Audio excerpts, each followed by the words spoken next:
નમસ્કાર મિત્રો, સમાચાર સેતુ પર આપનું સ્વાગત છે। અહીં મળશે ગુજરાત, દેશ અને દુનિયાના તાજા સમાચાર, બ્રેકિંગ ન્યૂઝ અને મહત્વપૂર્ણ અપડેટ્સ। સાચા અને ઝડપી સમાચાર માટે જોડાયેલા રહો સમાચાર સેતુ સાથે। ચાલો જાણીએ આજના મુખ્ય સમાચાર। પીએમ મોદી ગુજરાતના પ્રવાસે સોમનાથ અમૃત પર્વ દરમિયાન કરશે મહાપૂજા, પહેલીવાર યોજાશે કુંભ અભિષેક। મિશન દિવ્યાસ્ત્ર ભારતની અગ્નિ 5 મિસાઇલનું MIRV ટેકનોલોજી સાથે સફળ પરીક્ષણ। Panchmahal accident news, road side ઉપર ઊભેલા યુવકો પર કાળ બનીને ત્રાટકી કાર, ત્રણેયના સ્થળ પર જ મોત। રોનાલ્ડો અને કોહલીના લાખો ફોલોઅર્સ રાતોરાત ગાયબ।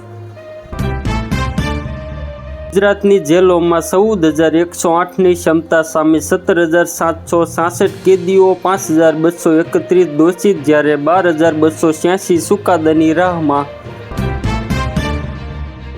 સરા ચોકડી પાસેથી 35 પશુઓ ભરેલો ટ્રક ઝડપાયો, 2 શખ્સોની અટકાયત। બંગાળની ખાડીમાં સર્જાશે લો પ્રેશર, 11 મે સુધીમાં ચક્રવાતી સિસ્ટમ સક્રિય થવાની સંભાવના। પત્નીના પ્રેમીને નારણકા નજીક મોતને ઘાટ ઉતાર્યો, પોલીસે પતિ પત્નીની કરી ધરપકડ।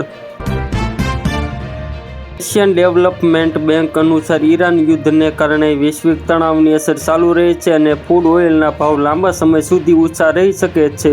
અસ્ત્રશાસ્ત્રીઓએ આગાહી કરી છે કે ભારતમાં પણ આ અસર અનુભવાશે અને અહીં મોંઘવારીનું મોટું સંકટ ફાટી શકે છે। મને 300 કરોડ રૂપિયા આપી દો, કોંગ્રેસના એમએલએ નિર્મલા સપરેની આ માંગથી પાર્ટી આશ્ચર્યચકિત। આ હતા આજના ટોપ સમાચાર। ગુજરાત, દેશ અને દુનિયાના તાજા સમાચાર માટે જોડાયેલા રહો સમાચાર સેતુ સાથે। ચેનલને સબસ્ક્રાઇબ કરો, વિડીયોને લાઇક કરો અને શેર કરવાનું ભૂલશો નહીં। આભાર।